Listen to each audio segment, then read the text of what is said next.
So here it is, the hottest day of the summer, June 26th, at least so far the hottest day, and we're having a community meeting about the new comprehensive plan for the city.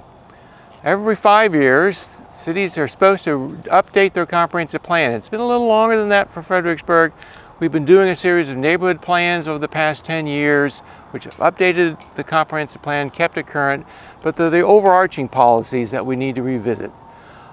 This evening, the school board graciously let us use their facilities here at the Walker Grant Center, and we have a couple dozen people inside talking about what they think the city ought to evolve into and become.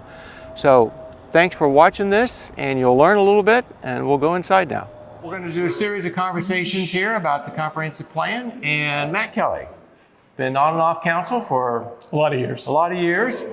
When did you first come to Fredericksburg? Came to Fredericksburg in 1976 to go to Mary Washington College. Okay.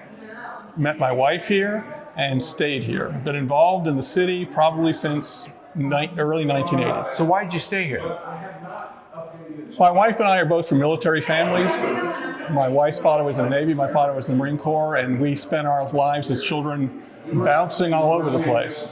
So we wanted to pick one place for us to raise a family. We've raised 3 children here and I'm 6 grandchildren. Great. How have you seen it change?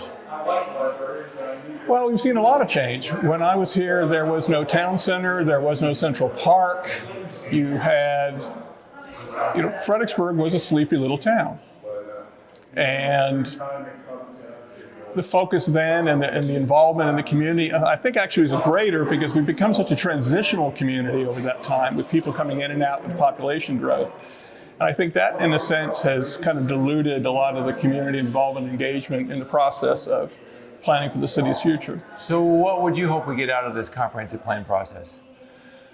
With regard to the planning process, we know this, and we've had this conversation innumerable times on what is or should be the focus of the city moving forward. We have the one side, frankly, that is, hey, we see what Alexandria did, we see what Portland did, we see what Minneapolis did, and nobody's talking about Fredericksburg. We're a community in the most urbanized corridor in the nation. We're in the fastest growing region in the Commonwealth of Virginia. And there are some of us that think that trying to maintain the small town historic character of the city is in the city's best interest, not becoming just another part of this large urbanized corridor. And I think there's a large part of the community, I believe there's a large part of the community that feels that with some of the development choices they're making now, we're going down that road. And council's frankly said, we want more density, we want more housing, and blah, blah, blah, blah, blah. And we're trying to figure out to what end. It's not affordability, because building more houses is not going to change the affordability factor here. So what are we really trying to do? And we had the charrette at FAMPO, and I think you heard about this. You have to have commercial development, balance, residential development. We're not having that conversation. We just came back with my granddaughter from Port Royal and came 2 and 17. And you look at the housing development that's going on right now in Spotsylvania County. You look at the map downstairs with the housing development going on in Stafford County. The question is, if we're talking about affordability, that should be a regional conversation, and we're never going to be able to meet that need within the city.